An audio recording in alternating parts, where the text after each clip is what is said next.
평화 인사를 나누겠습니다. 하나님의 평강이 예배드리는 모든 분들에게 가득하시길 바랍니다.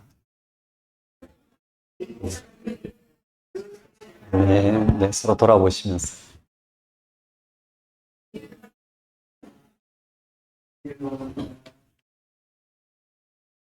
오늘은 성령 강림절 후 12번째 주일입니다.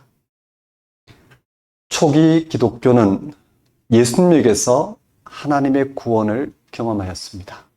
그래서 그들은 예수님을 믿으면 구원받는다고 고백했습니다. 그게 구체적으로 무슨 뜻일까요? 예수님의 운명에서 무엇이 핵심인지 우리는 생각해야 합니다. 바로 십자가와 부활입니다. 예수님은 우리의 죄를 대신 지고 십자가에 달리셨고 죽은 자들부터 부활하셨습니다. 예수님의 십자가와 부활을 통해서 우리는 죄와 죽음으로부터 해방되었습니다. 죄와 죽음으로부터 해방, 이것이 곧 하나님이 예수 그리스도를 통해서 행하신 구원입니다. 우리가 기독교인 이전에 인간으로서도 인간답게 살지 못하는 근본적인 이유가 바로 죄와 죽음에 사로잡혀 있기 때문이라는 사실을 잊지 마십시오. 다른 그 어떤 인간, 세력, 이념, 체제 그리고 온갖 소유와 유혹은 일시적으로 우리를 자극할지 몰라도 결국 다 시시한 것이 되고 말 것입니다. 우리는 그 사실을 실존적으로 경험합니다. 죄와 죽음으로부터 해방케 하시는 예수 그리스도를 통한 하나님의 구원만이 우리의 기쁨과 찬양의 유일한 근거입니다. 자기 중심적인 죄, 그로 말미암아 죽음으로 모든 게 끝나는 절망적인 상황, 여기로부터 해방되는 그 기쁨을 누리는 것, 그것이 우리가 바라는 구원입니다. 예배는 이 사실에 집중하는 시간입니다.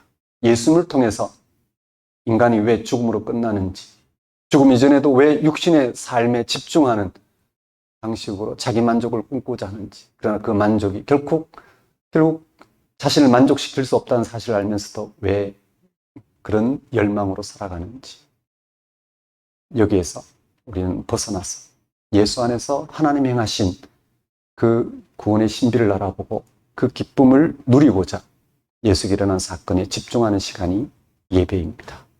다 같이 성령 강림절 후 12번째 주일 예배를 성부와 성자와 성령의 이름으로 드리겠습니다.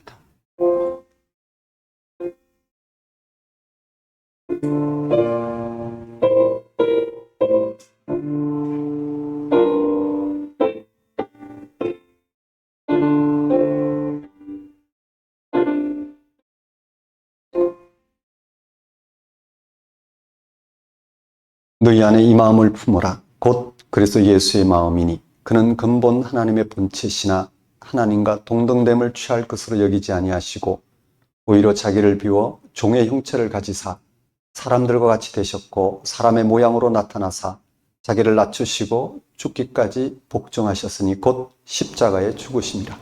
이러므로 하나님이 그를 지극히 높여 모든 이름 위에 뛰어난 이름을 주사 하늘에 있는 자들과 땅에 있는 자들과 땅 아래 있는 자들로 모든 무릎을 예수의 이름에 꿇게 하시고 모든 입으로 예수 그리스도를 주라 시인하여 하나님 아버지께 영광을 돌리게 하셨느니라. 나의 사랑하는 자들아, 너희가 나 있을 때뿐 아니라 더욱 지금 나 없을 때에도 항상 복종하여 두렵고 떨림으로 너희 구원을 이루라. 십자가에 달려 죽기까지 복종하신 그리스도를 지극히 높여 모든 이름 위에 뛰어난 이름을 주신 하나님 아버지, 인생들이 예수를 십자가에 못 박은 이 땅의 온갖 수고와 업적에서 벗어나 전혀 다른 생명의 완성인 부활 생명에 일치하여 살아가게 하신 하나님 아버지를 이 시간 찬양합니다. 우리의 모든 종교적, 윤리적, 학문적 업적을 배설물로 여길 만큼 예수님을 생명의 주라 시인하게 하시고 그 놀라운 사실에 두렵고 떨림으로 일치해 가게 하시는 하나님 아버지의 크신 은혜를 이 시간 고백합니다. 그리스도에게 무릎을 꿇어야 할 세력을 두려워하지도 그들을 부러워하지도 않게 하시고 오직 하나님의 아들 예수 그리스도를 통하여 참 생명에 참여함으로 하나님께 영광을 돌리게 하신 하나님 아버지를 이 시간 경배합니다.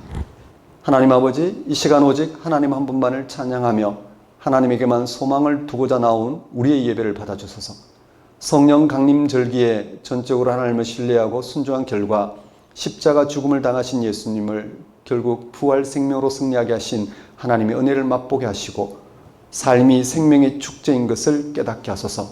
이 나라의 교회가 하나님의 다스리심을 인정하고 통치를 고백하며 하나님만을 의지하게 하소서. 예수님의 이름으로 기도드립니다. 경배의 찬송 28장 찬양 드리겠습니다.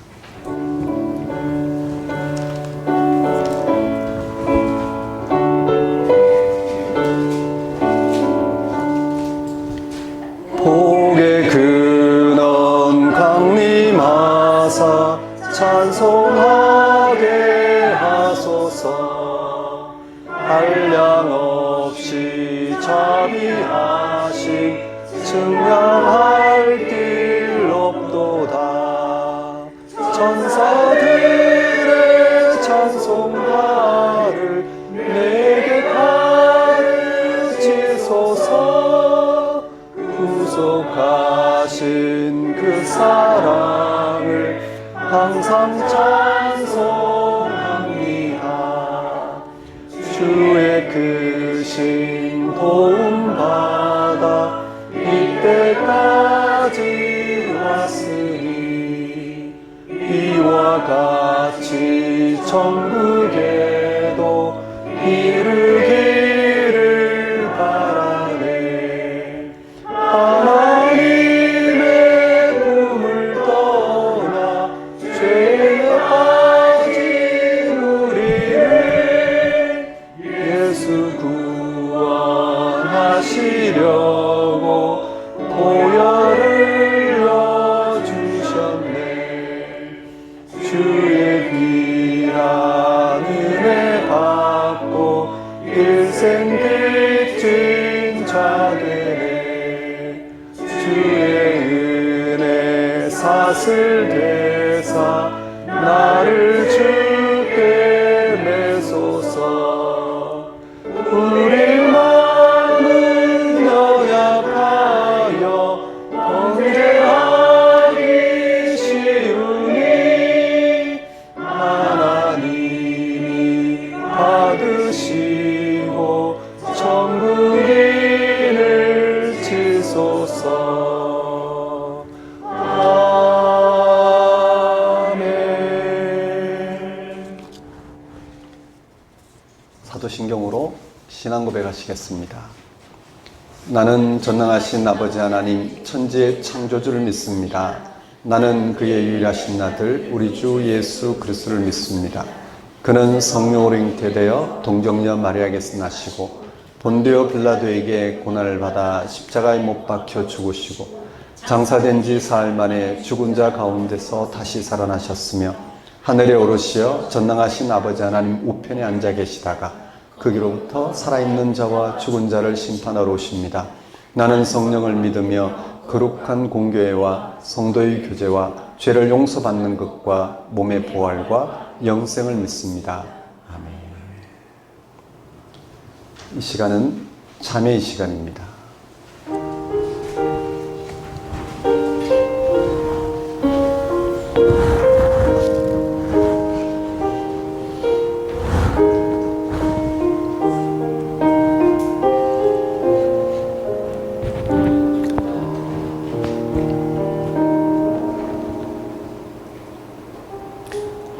초기 기독교는 예수님을 하나님으로 경험하였습니다. 하나님이 예수님의 삶에 자신을 일치시키고 드러내셨다는 뜻입니다. 예수님에게 일어난 일은 하나님의 행위였고 하나님의 계시였습니다. 이것을 어떻게 확인할 수 있을까요? 그 증거는 무엇일까? 그것은 예수님의 부활입니다. 예수님에게 일어난 그 외의 것들은 결정적인 것이 아닙니다. 다른 선지자들에게도 일어난 것들입니다. 예수님에게 일어난 유일한 사건은 부활이었습니다. 그 부활에 비춰서만 그 나머지 사건들도 구원의 현실이 됩니다. 치유, 죽기, 순종, 사명 등도 부활에서만 의미가 있습니다. 인간이 원하는 모든 행복한 삶의 조건들도 궁극적인 생명인 부활에서만 의미가 있습니다. 생명을 잃는다면 좋은 직장과 연봉과 가족이 무슨 의미가 있겠습니까? 예수님의 부활은 그가 하나님의 아들, 즉 하나님이라는 사실에 대한 최종적인 증거입니다.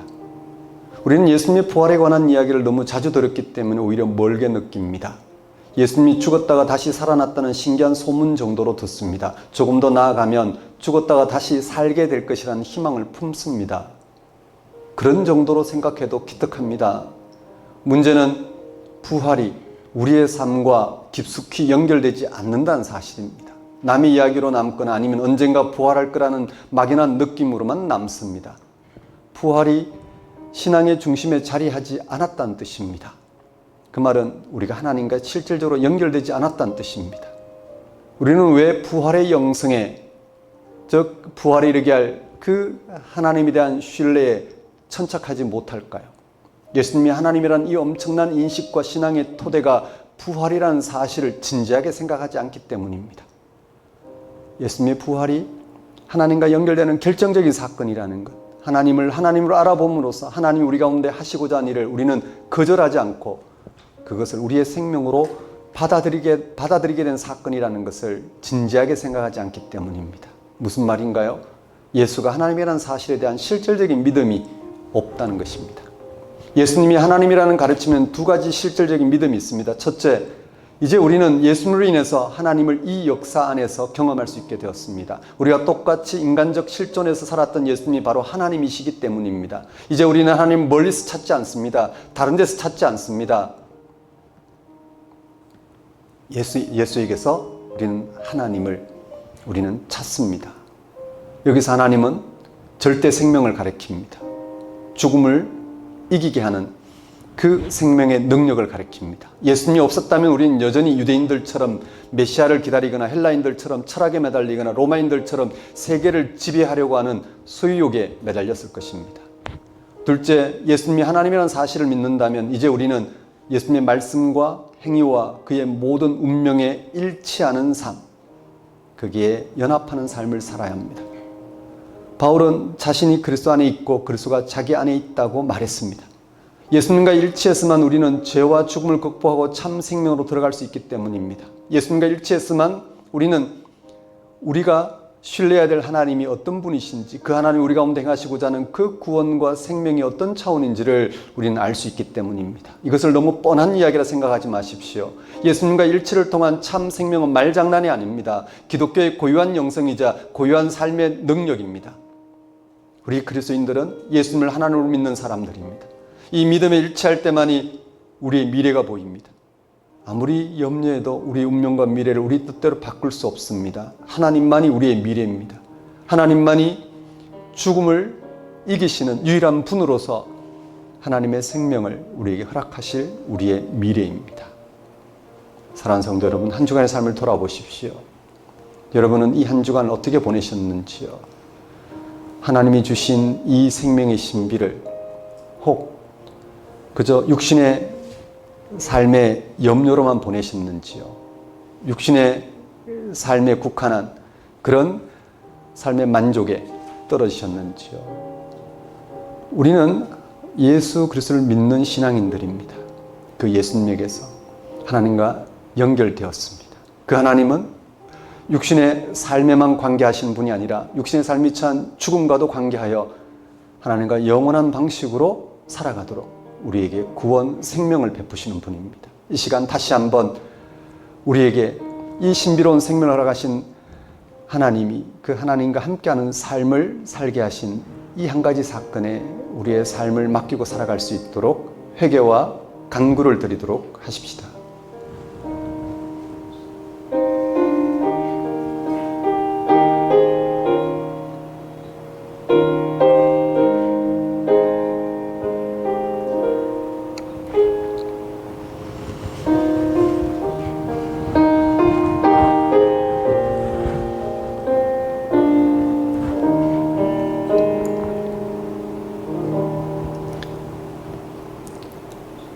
하나님 아버지, 이 시간 죽음을 이기신 예수 그리스도로 하나님의 아들로 하나님을 믿는 오늘 우리가 그리스도인이라는 이름만 가졌을 뿐 예수를 믿음으로 말미암는 그 하나님의 구원, 생명의 삶을 살지 못하는 죽은 신앙 가운데 있지 않은지 돌아보게 하옵소서.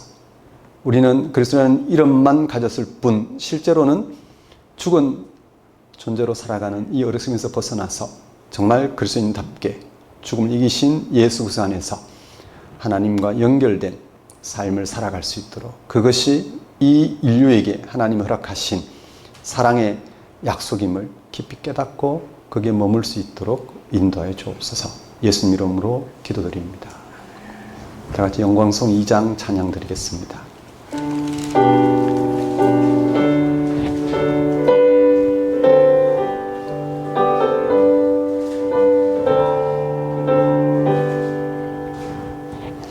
찬양 성부 성자 성령 성삼위일체께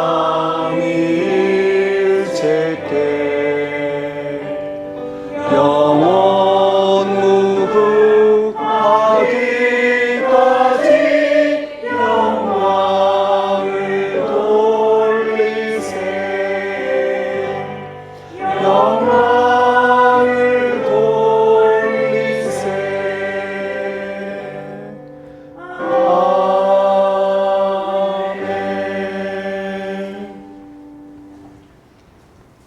이 시간은 봉헌 시간입니다. 봉헌 찬송 68장 찬양 드리면서 준비한 예물 하나님께 봉헌하도록 하겠습니다.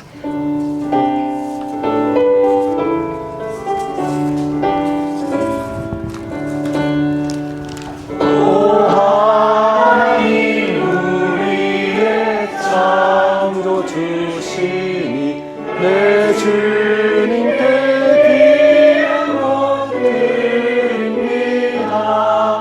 내 주께만 엎드려 경배드리며 내 주의 이름 높이 찬양하네. 오 하나님 우리의 대주 되시어 큰 풍랑이 도우셨네.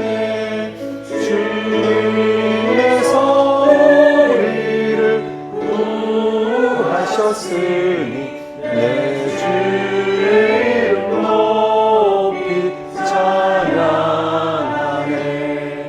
주 하나님 이름을 함께 높이며 대주제께 영광을 돌리오리. 능력이 우리를 지켜주시니 주 하나님을 높이 찬양하네.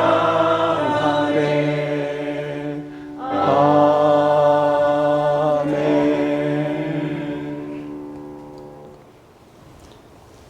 하늘과 땅, 온 우주를 창조하신 하나님 아버지, 이 시간 우리 모두 당신을 그리고 당신의 능력을 찬양합니다.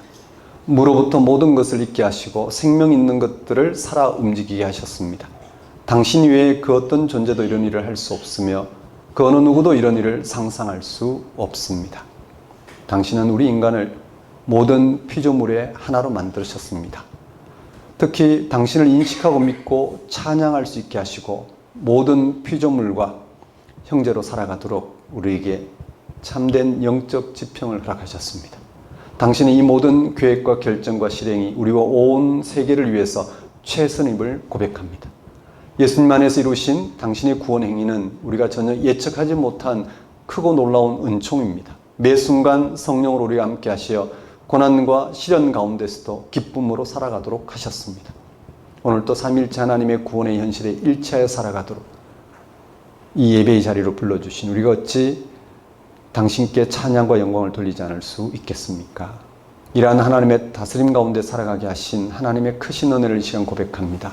우리의 모든 필요를 채우신 하나님께 감사와 영광을 돌리는 것은 우리의 마땅히 행할 바이며 또한 지극한 기쁨임을 알고 하나님 앞에 들고 나온 우리의 예물 권신을 받아주소서. 우리로 생명의 주 앞에, 그 신비 앞에, 그 약속과 미래 앞에 다만 순종하는 삶을 살게 하소서. 예수님 이름으로 기도드립니다. 네, 교회 소식을 전하겠습니다. 작은 교회 여러분 안녕하십니까? 현재 우리는 작은 교회로 살아가고 있습니다. 작은 교회는 성경이 전하는 하나님의 구원 생명을 알아보고 거기에 일치하여 살아가고자 하는 신앙인들을 가리킵니다. 우리에게 아무리 소중한 전통이 있다 하더라도 그 전통이 늘 가리키고 있는 신앙의 중심, 즉 성경이 전하고 있는 생명의 복음을 알아듣고 거기에 일치하고자 하는 이들이 바로 우리 작은 교회입니다. 실제로 여러분 한 사람 한 사람이 교회이죠. 교회는 건물도 아니고 제도도 아니고 기관도 아니고 모임도 아닙니다. 여러분 자신이 교회입니다. 여러분 자신이 생명의 복음을 알아들어야 합니다. 또 여러분 자신이 생명의 복음을 전할 수 있어야 합니다. 여러분 자신이 생명의 복음이 왜 우리를 살릴 만한 참 생명의 능력이 되는지 여러분은 그것을 해명할 수 있어야 합니다. 이렇게 우리가 교회로 살아감으로써 교회를 통한 하나님의 영광이 이 세상을 비추는 그러한 통로가 되었으면 좋겠습니다. 작은 교회 주일 예배 안내입니다. 일부 주일 예배, 작은 교회 예배로서 지금 드리고 있는 오전 9시 예배입니다. 2부 주일 예배는 작은 교회 함께하는 다음 세대 예배로서 주일 오전 11시 예배인데 곧 시즌이 시작되면 함께하도록 하겠습니다. 8월 4주간 예배 안내입니다. 오늘 둘째 주로서 서초구 TMD 교육그룹 지하 1층에서 드리고 있습니다. 다음 주는 8월 셋째 주입니다. 노원구 근영백화점 5층에서 드립니다. 그때 유아 세례가 예정되어 있습니다. 그리고 마지막 주 4주는 다시 서초구 TMD 교육그룹 지하 1층 지금 드리고 있는 이 예배 청년과 함께 드리는 작은 교회 예배로 드리겠습니다. 유아 세례 안내입니다. 다음 주죠. 주일 일부 예배에서 우리 유아 세례 후보자 윤아영 2024년생이에요. 100일 좀 지났죠. 2024년 4월 3일생입니다. 우리 오정섭 장로님 또 김양순 군사님의 외손녀입니다. 다음 주 유아 세례를 베풀도록 하겠습니다. 그 기도문이 있습니다. 주님, 한 생명이 하나님부터 나서 하나님 안에서 살다가 하나님과 영원히 함께할 생명으로 거듭나게 됨을 고백합니다. 이러한 생명의 신비를 윤아영 유아의 세례를 통하여 작은 교회가 온전히 고백하며 이 생명의 신비를 윤아영 유아가 알아보고 고백하도록 다함 없이 섬기게 하소서. 네, 여러분 이렇게 교회가 베푼 세례 예식을 통해서 우리의 세례 사건을 상기하면서 그것이 우리의 신앙의 지표라는 것, 표지라는 것. 그러니까 우리 신앙은 다른 데 있는 게 아니에요. 삼일체 하나님의 구원 사건이 일치하는 것, 연합하는 거죠. 그걸 순종이라 하죠. 복종이라고도 하고요. 그 말이 쉬우면서도 어렵고 어려우면서도 쉬운 말입니다. 여러분이 함께 유아 세례 때 다시 한번 우리의 기독교 신앙의 정수가 어떤 건지 알아보는 그런 시간이 됐으면 좋겠다 싶습니다. 그리고 지난 2주 독서주간이고 또 우리 여름휴가 방학이었습니다. 그리고 8월 이번 주 셋째 주, 둘째 주, 셋째 주 이제 계속 공부가 진행이 됩니다. 9월부터는 본격적인 2학기가 시작이 되겠죠. 이 그 2주 방학 동안 청년부는 공부를 했습니다.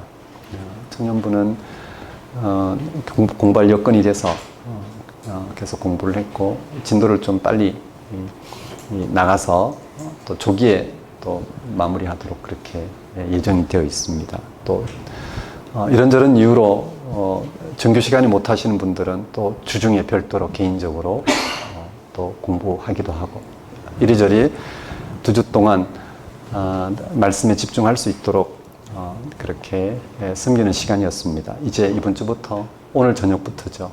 말씀 공부에 다시 또 집중해 보도록 하겠습니다. 그럼 오늘 우리에게 주신 하나님 말씀을 보겠습니다.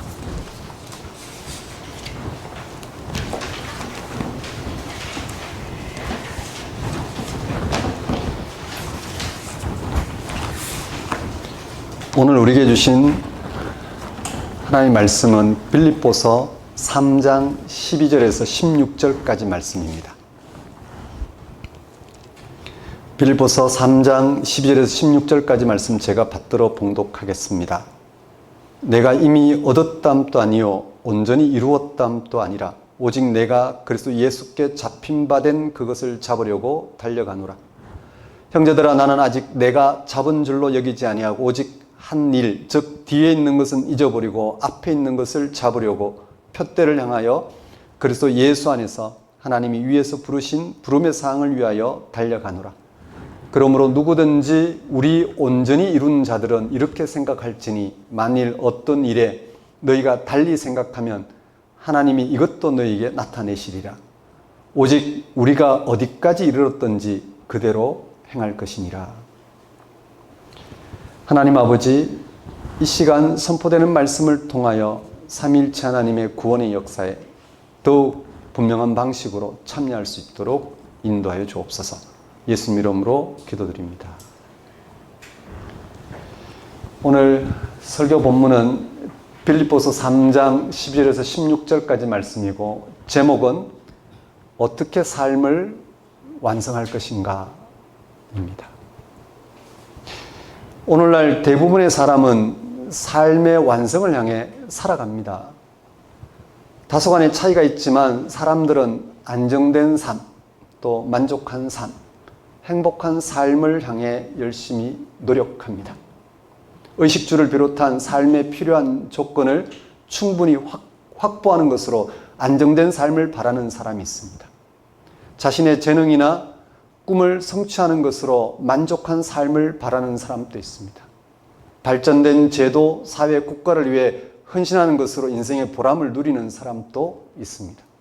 과학을 통해 우주의 신비를 밝히는 것으로, 기술을 통해 인간의 삶을 좀 더 편리하게 하는 것으로, 의학을 통해 인간을 좀 더 건강하게 사는 것으로 삶의 완성을 꿈꾸는 사람도 있습니다. 이러한 시도들은 모두 시간과 공간으로 구성된 이 세상에서 모색되는 것입니다. 이 모든 시도에도 불구하고 이 세상에서의 우리의 삶은 죽음으로 끝납니다.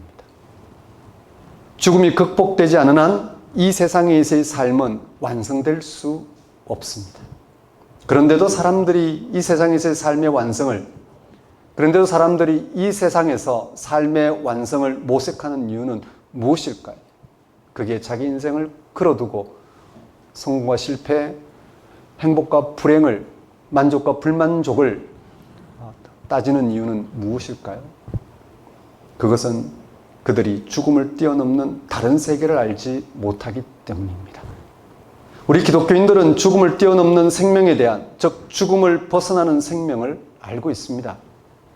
이 생명은 부활하신 예수 그리스도가 죽음을 극복함으로 보증하고 약속한 그 생명입니다. 우리는 예수님을 믿음으로 하나님과 연결되어 우리의 육신이 처한 죽음을 뛰어넘는 생명을 얻는 삶을 살게 되었습니다. 그래서 우리 기독교인들은 이 세상에서 성취할 수 있는 모든 것과 거리를 둡니다. 대신에 우리는 죽음을 뛰어넘는 생명에 대한, 즉 죽음을 벗어나는 생명에 대한 소식에 명실상부하게 근거하여 삶의 완성을 향해 살아갑니다. 그래서 우리 기독교인들은 삶의 완성에 대한 근거를 세상 사람들과 다르게 둡니다. 사도 바울은 이렇게 말했습니다. 우리가 단지 이 세상에서만 그리스도를 희망한다면 우리는 모든 사람 중에서 가장 불쌍한 사람들입니다. 고린도전서 15장 19절 말씀입니다. 따라서 우리 기독교인들이 예수 그리스도에게 나타난 죽음을 뛰어넘는 생명에 근거하여 살아가지 않는다면 우리의 신앙은 참으로 헛된 것이 되고 말 것입니다. 그렇게 되면 기독교인처럼 살고 있다는 그 명분만 있을 뿐입니다. 사대 교회처럼 살아있으나 죽은 자같이 살아갈 뿐입니다. 우리는 그렇게 살아갈 수 없습니다. 오늘 설교 본문을 통하여 죽음을 뛰어넘는 생명의 삶을 살아가게 하는 기독교 신앙의 중심을 다시 한번 확인하시기를 바랍니다. 오늘 설교 본문이 들어있는 빌립보서 3장은 빌립보 지역의 교회에서 활동하는 거짓 교사와 거짓 복음에 관한 경고의 말씀입니다. 바울은 빌립보 교회에서 활동하는 거짓 교사와 그들이 가르친 거짓 교리와 논쟁을 하면서 참된 신앙이 무엇인지를 가르쳐 줍니다. 빌립보서 3장에서 세 가지 논쟁을 발견할 수 있습니다. 첫째, 누가 참된 그리스도인인가? 라는 논쟁입니다.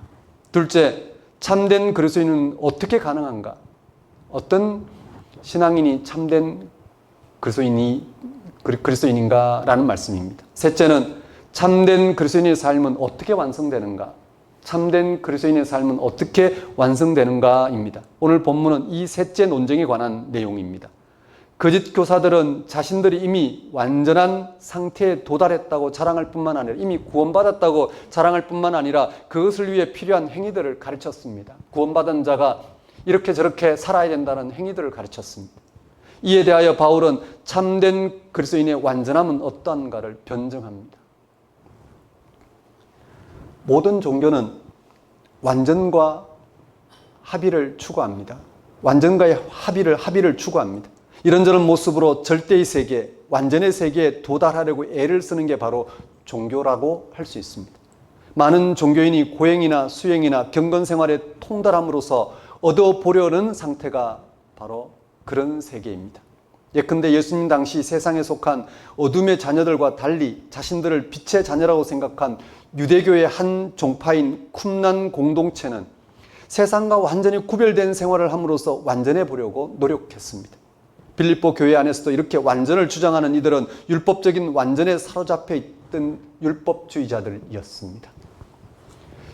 그들은 율법이 가르쳐주는 지침에 충실함으로써 완전해졌다고 생각했습니다. 그러나 바울은 이들의 율법적인 완전의 세계가 얼마나 취약한지를 잘 알고 있었습니다. 자기 스스로 바리새인 중에 바리새인이며 율법적으로 흠이 없다고 생각할 정도로 이 율법에 충실하게 살았지만 그것으로는 결코 의로움을 획득할 수 없다는 사실을 바울은 충분히 확인하고 있었습니다.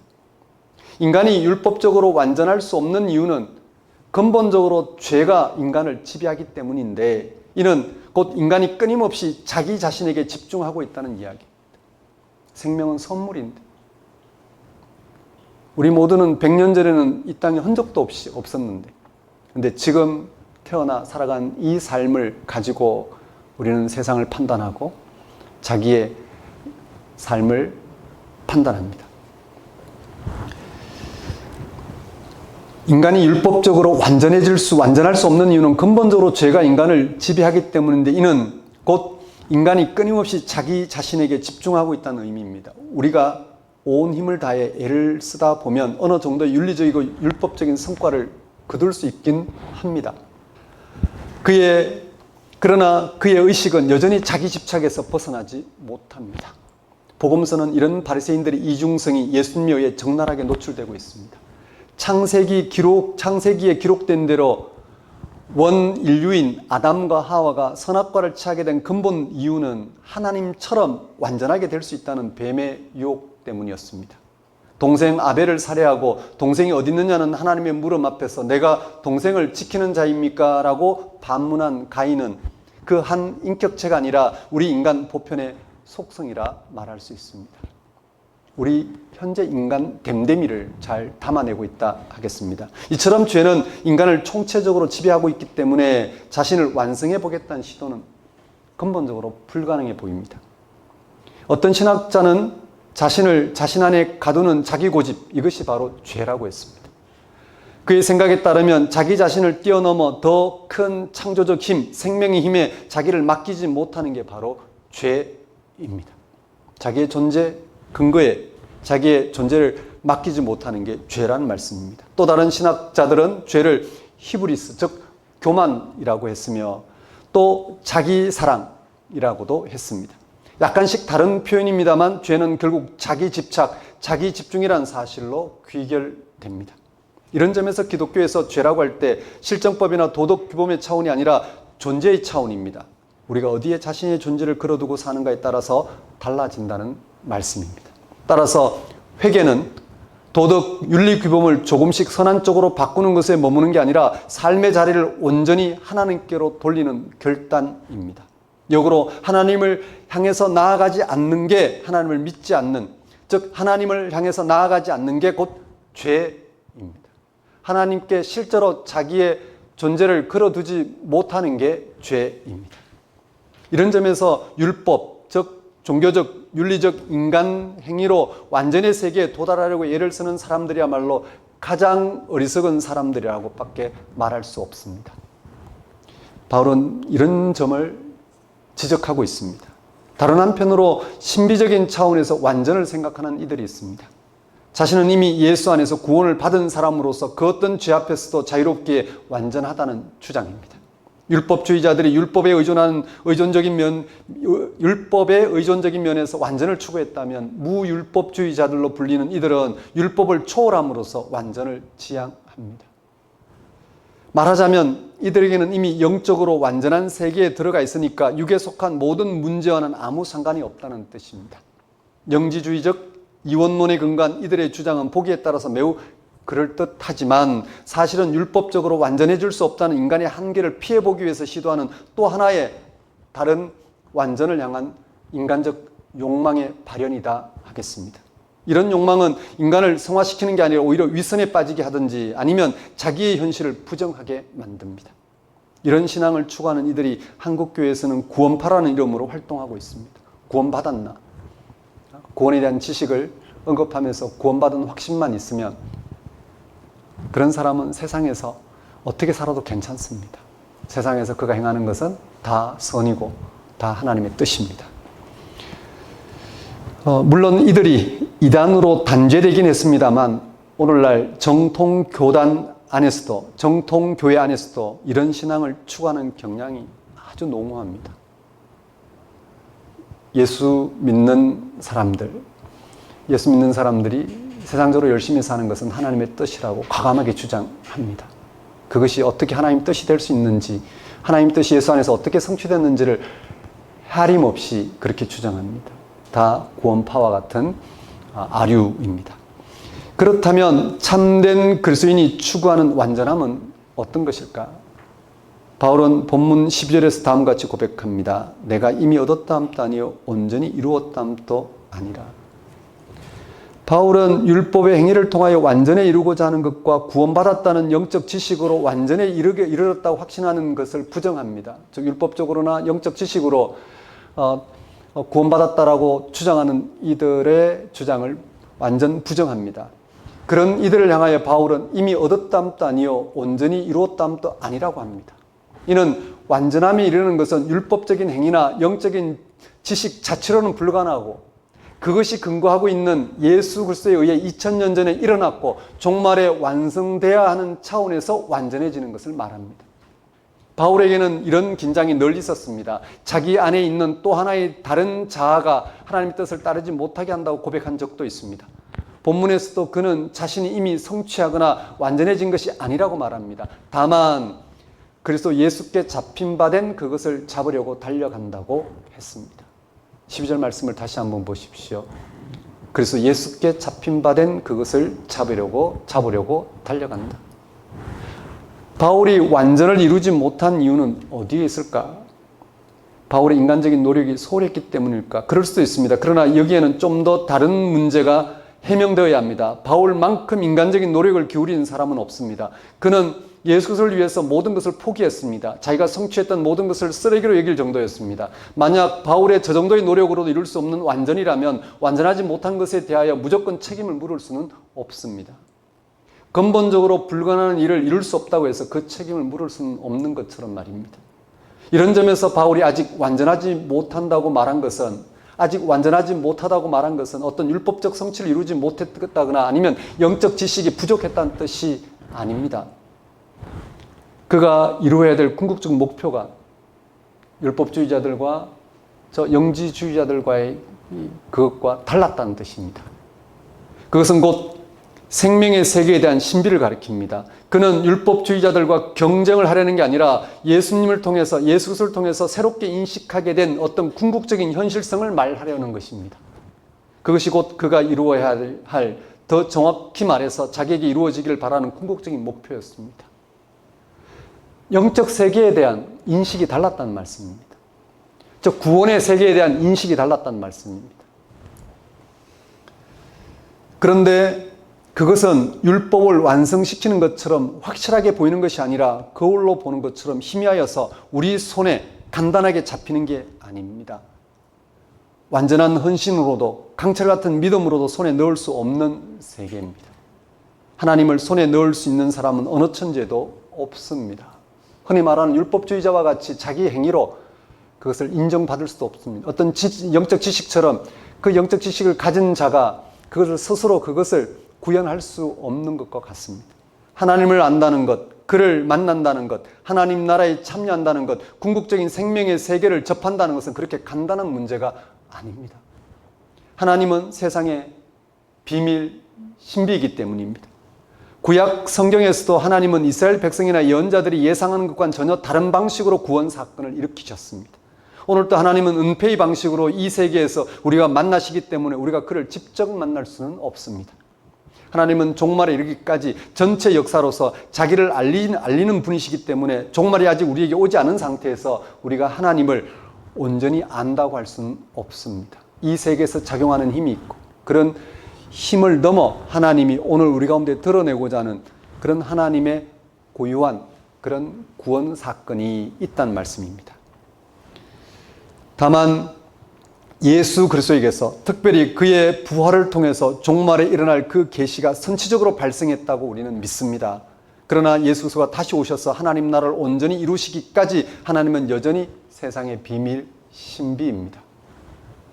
사람들은 그 비밀 앞에서 불안하여 뭔가 가시적인 사물이나 신념을 통해서 절대적인 것을 성취해 보려고 하지만 그런 노력 자체는 무용지물입니다.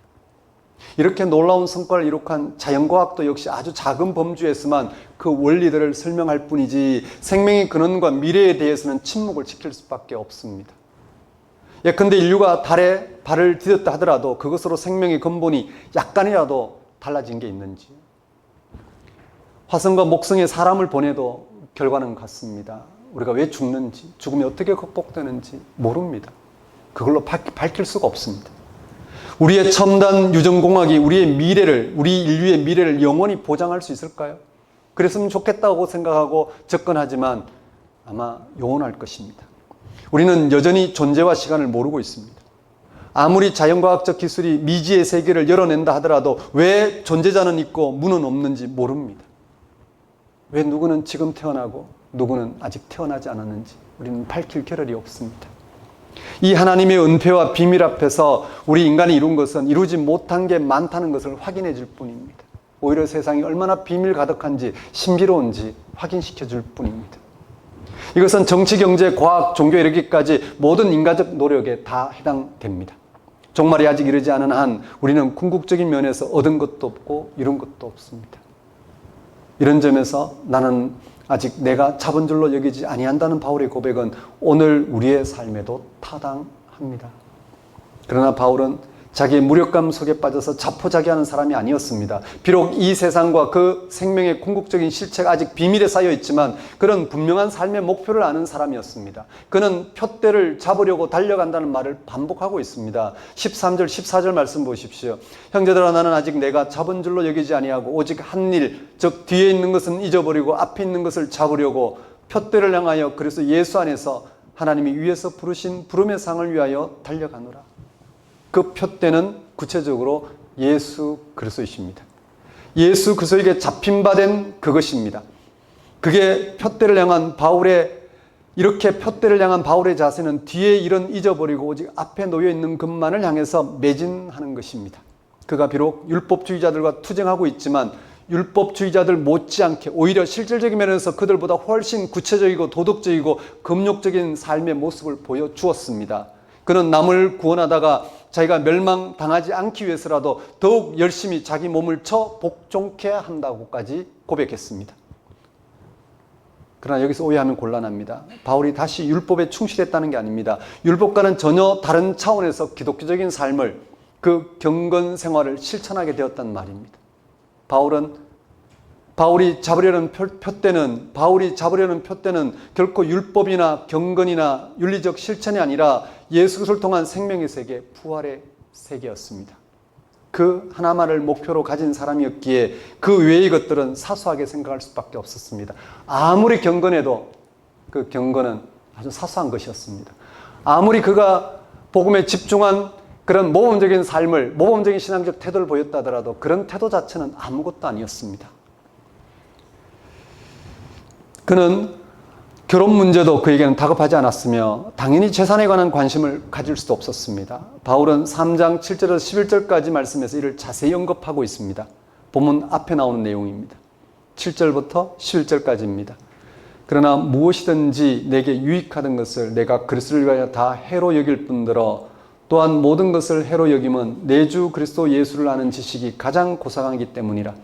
내가 그를 위하여 모든 것을 잃어버리고 배설물로 여김은 그리스도를 얻고 그 안에서 발견되려 함이니 내가 가진 의는 율법에서 난 것이 아니요 오직 그리스도를 믿음으로 말미암은 것이니 곧 믿음으로 하나님께로부터 난 의라.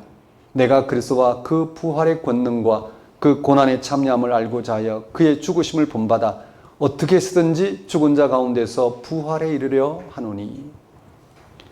기독교인의 삶에는 당연히 이런 신앙의 집중력이 분명해야 합니다. 신앙의 목표가 분명해야 합니다. 오직 한 가지 목표만을 향해 그 지향성을 갖지 못한다면 기독적인 구원은 혼란에 빠질 뿐만 아니라 그 실체를 상실하게 됩니다. 물론 이 말이 하나님의 권한이며 그의 선물이라 할 구원을 우리의 노력으로 이룰 수 있다는 뜻은 아닙니다. 그 구원과 생명의 세계를 그리스도 예수 안에서 발견한 사람은 자연적으로 자신의 구체적인 삶 안에서 그 한 가지 목표를 향해서 나아가게 되는 것입니다. 오늘 우리 기독교인의 삶에서 이런 방향성, 이런 목표를 찾아보기가 쉽지 않습니다. 기독교인들이 하는 말들 속에 우리는 이런 방향성을 찾아보기가 쉽지 않습니다. 그가 어디에다 삶을 걸어두고 살아가는지, 그가 걸어둔 그 삶의 근거가 어떤 차원인지 그것을 우리가 알아듣기가 힘듭니다.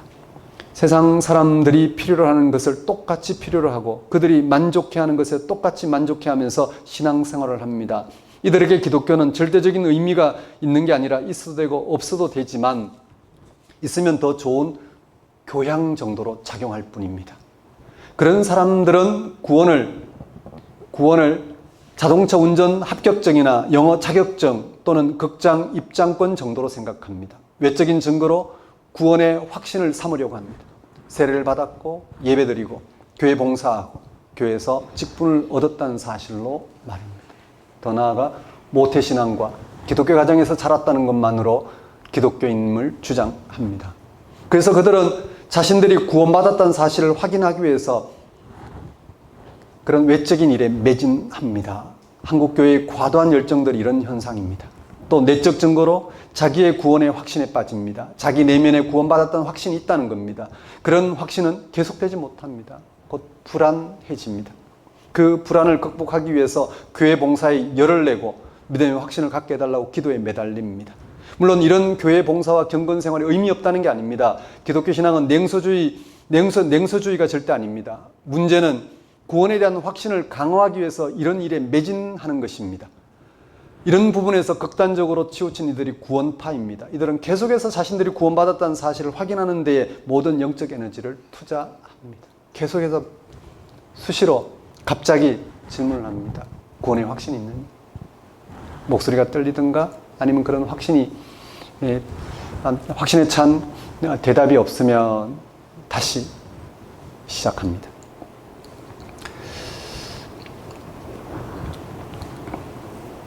이들은 계속해서 자신들이 구원받았다는 사실을 확인하는 데 모든 영적 에너지를 투자합니다. 그것은 구원의 현실에 직면한 사람들의 영적 태도가 아니라 심리적인 자기 만족감에 불과합니다. 이렇게 오늘의 교회는 하나님 나라와 그 생명의 세계를 향해서 한 마음으로 정진하지 못하고 자기의 신앙생활을 강화하거나 자기의 삶을 성취하는 일로 인해서 마음이 분분합니다. 하나님은 없고 자기 성취와 욕망이라 할 교회의 형태만 남았습니다. 자기 집중적인 삶 안에서 자기가 성취하는 일을 가감하게 하나님의 뜻이라고 주장하면서 그 방향으로 몰아갑니다. 이런 상태로 우리가 바울의 가르침을 신앙의 본으로 삼는다는 것은 어불성설입니다. 예수님과의 관계에 집중하는 삶의 태도는 저절로 주어지지 않습니다. 한순간에 우리는 신앙의 타성에 떨어지고 맙니다. 영적으로 하늘을 팔지 않아야만 구원의 세계에 참여할 수 있기 때문입니다. 그렇다고 해서 간혹 기독교 소종파의 형태에서 볼 수 있듯이 이 세상에서의 삶을 완전히 부정해버린 듯한 삶을 말하는 게 아닙니다. 우리가 구체적으로 살아가야 할 이 세상에서 기독교적인 삶의 일관성을 보여주어야 한다는 말입니다. 말하자면 오늘과 같은 극단의 자본주의 사회에서 우리 기독교인만이라도 이런 자본에 휩싸이지 않는 삶의 모습을 보여줄 수 있어야 합니다.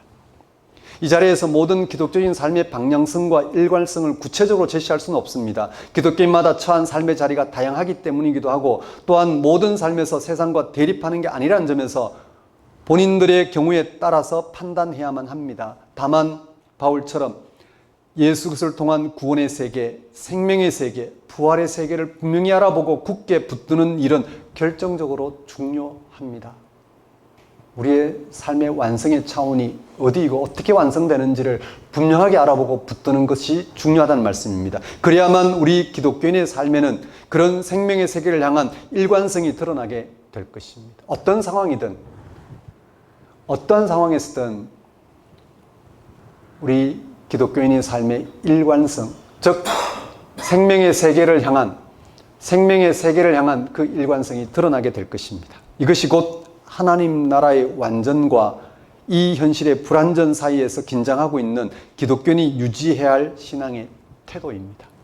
사랑하는 성도 여러분, 우리 기독교인들은 2000년 전 예수 그리스도에게서 한 번 일어났지만 다시 은폐의 세계로 들어갔으며 종말의 때에 분명하게 일어날 부활의 세계에 붙들린 사람들입니다. 2000년 전 하나님께서 예수를 죽은 자운데 살리심으로써 우리를 향한 하나님이 어떤 분이신지, 그 하나님이 우리 가운데 행하시고자 하는 구원과 생명의 차원이 어떤 것인지를 드러내셨습니다. 그리고 우리의 이 신앙의 신비를 통해서 그것을 알아보도록 불러주셨습니다. 그리고 마지막 때에 예수님이 일어난 그 구원, 생명, 부활의 세계를 온 우주 만물 가운데 드러내실 것입니다. 거기에서 하나님은 피조물과 영원히 함께하는 방식으로 그렇게 존재할 것입니다. 여러분은 궁극적인 생명인 부활의 세계, 궁극적인 생명인 부활의 세계, 죽음이 극복된 세계를 여러분의 삶의 목표로 삼고 계신지요? 우리 기독교인들은 바로 그것, 아직은 보지 못하는 것을, 즉 하나님께서 권능으로 행하실 부활의 영광을, 생명의 절정을 목표로 달려갑니다.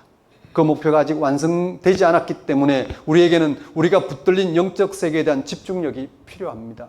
날마다 그걸 알아보고 거기에 일치하는 사건이 필요합니다. 바울은 그래서 예수 안에서 하나님이 위에서 부르신 부름의 상을 위하여 달려가는 신앙의 길에 있는 사람은 온전히 이룬 사람이라고 합니다. 15절, 16절 말씀을 보십시오. 그러므로 누구든지 우리 온전히 이룬 자들은 이렇게 생각할지니, 앞에서는 이미 얻었담도 아니요 온전히 이뤘담도 아니라고 말했습니다. 그러나 잡힌 바 된 그것을 잡으려고 달려가는 사람들을 뒤에서는 온전히 이룬 자들이라고 합니다. 16절에 오직 우리가 어디까지 이르렀든지 그대로 행할 것이라. 여러분 모두 바울처럼 여러분이 붙들린 영적 세계에 집중하여 달려가는 한 주가 되었으면 좋겠습니다. 우리 기독교 신앙은 그저 추상적이거나 아니면 세상적인 그 무엇이 아닙니다. 가장 분명한 방식으로 우리를 세상에 존재하게 하실 뿐만 아니라 예수를 죽은 자 가운데 살리시는 방식으로 하나님이 우리 가운데 베푸신 사건입니다. 이 하나님과 연결된 또 연결됨으로써 우리가 바라게 되는 그 구원, 생명, 부활의 세계를 여러분의 삶의 근거로 삼고 거기에 이루고자 살아가는 우리 기독교인들에게 하나님은 함께 하셔서 그런 일을 알아보도록, 그런 삶을 살도록, 그런 삶을 우리의 구원으로, 생명으로 만족하도록 그렇게 은혜를 베푸십니다. 이러한 하나님의 은혜가 여러분의 삶 속에 구체적으로 펼쳐지는 그런 한 주가 되었으면 좋겠습니다. 기도하겠습니다. 하나님 아버지, 이 시간 선포된 말씀을 통하여 우리의 삶이 예수를 통해서 하나님에 의해서 완성된다는 사실, 그것은 우리의 육신의 삶으로 끝나는 게 아니라 육신의 삶이 처한 죽음조차 극복되는 생명으로 완성된다는 사실, 그것을 지금 예수 그리스도 안에서 알아보고 그리고 거기에 근거하여 우리의 삶을 계획하고 바라고 목표할 수 있도록 인도하여 주옵소서. 우리가 예수 안에서 하나님이 보이신 그 구원의 세계, 생명의 세계, 부활의 세계에 우리의 삶을 걸어두고 살아가고자 할 때 그런 삶을 살도록 영이신 하나님이 함께 하신다는 사실, 이 사실을 분명하게 받아들이고 신뢰함으로 그러한 삶이 펼쳐지는 한 주가 될 수 있도록 인도하여 주옵소서. 예수님 이름으로 기도드립니다. 다 같이 일어나셔서 결단의 찬송 95장 찬양 드리겠습니다.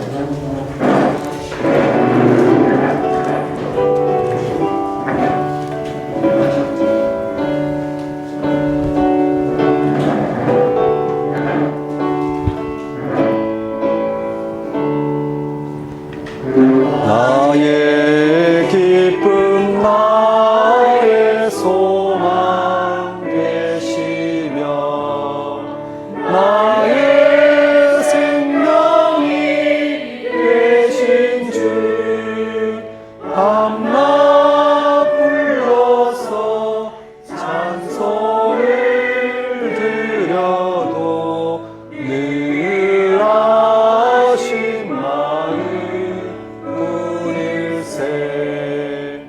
나의 사모하는 선한 목자는 어느 꽃 다운 동산에 양의 무리와 늘 함께 가셔서 기쁨을 함께 하실까. 길도 없이 거친 넓은 들에서 갈 길 못 찾아 애쓰며 이리저리로 헤매는 내 모양 저 원수 조롱하도다. 주의 자비롭고 화평한 얼굴 모든 천사도 반기며 주의 놀라운 진리의 말씀에 전지가 와답하도다. 나의 진정 사모하는 예수님 음성조차도 반갑고 나의 생명과 나의 참 소망은 오직 주 예수뿐일세. 아멘. 기도하겠습니다.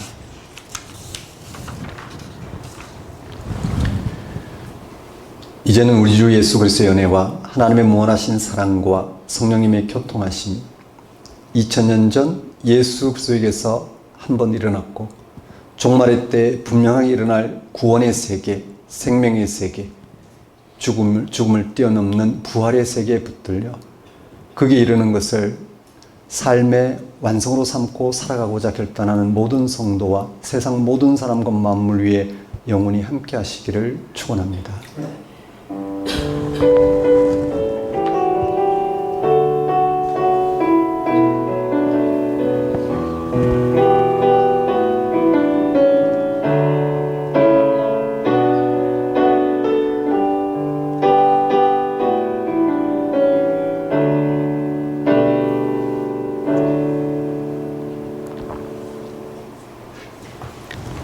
예배를 마치겠습니다.